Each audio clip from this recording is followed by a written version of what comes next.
I'm going to have to hold this here because I don't know where my clip went, which I really don't like, but it is what it is. Anyway, today we're going to be in the book of Samuel.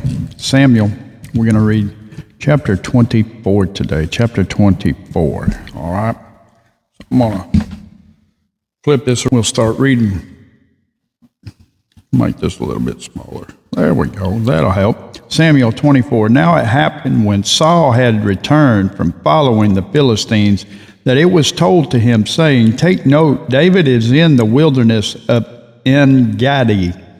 Then Saul took 3,000 chosen men from all Israel and went to seek David and his men on the rocks of the wild goats. So he came to the sheepfolds by the road where there was a cave, and Saul went in to attend to his needs. David and his men were staying in the recesses of the cave. Then the men of David said to him, "This is the day of which the Lord said, Behold, I will deliver your enemy into your hand, that you may do to him as it seems good to you." And David arose and secretly cut off a corner of Saul's robe. Now it happened afterward that David's heart troubled him because he had cut Saul's robe. And he said to his men, "The Lord forbid that I should do this thing to my master, the Lord's anointed, to stretch out my hand against him, seeing he is the anointed of the Lord." So David restrained his servants with these words, and did not allow them to rise against Saul. And Saul got up from the cave and went on his way.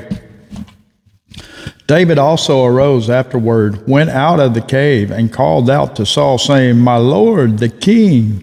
And when Saul looked behind him, David stooped with his face to the earth and bowed down. And David said to Saul, "Why do you listen to the words of men who say, indeed, David seeks your harm? Look, this day your eyes have seen that the Lord delivered you today into my hand in the cave, and someone urged me to kill you, but my eye spared you. And I said, I will not stretch out my hand against my Lord, for he is the Lord's anointed. Moreover, my father, see the corner of your robe in my hand, for in that I cut off the corner of your robe, and did not kill you. Now know and see that there is neither evil nor rebellion in my hand, and I have not sinned against you.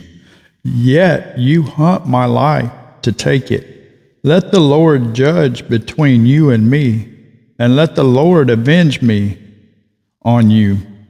But my hand shall not be against you. As the proverb of the ancient says, wickedness proceeds from the wicked.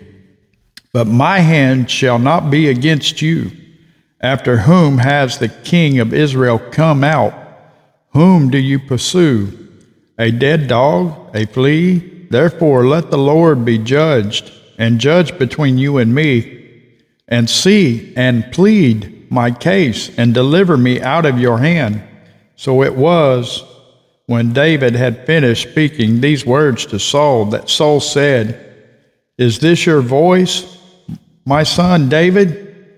And Saul lifted up his voice and wept. Then he said to David, You are more righteous than I, for you have rewarded me with good, whereas I have rewarded you with evil. And you have shown this day how you have dealt with me. For when the Lord delivered me into your hand, you did not kill me. For if a man finds his enemy, will he let him get away safely? Therefore, may the Lord reward you with good for what you have done to me this day. And now I know indeed that you shall surely be king, and that the kingdom of Israel shall be established in your hand. Therefore swear now to me by the Lord that you will not cut off my descendants after me, and that you will not destroy my name from my father's house. So David swore to Saul, and Saul went home.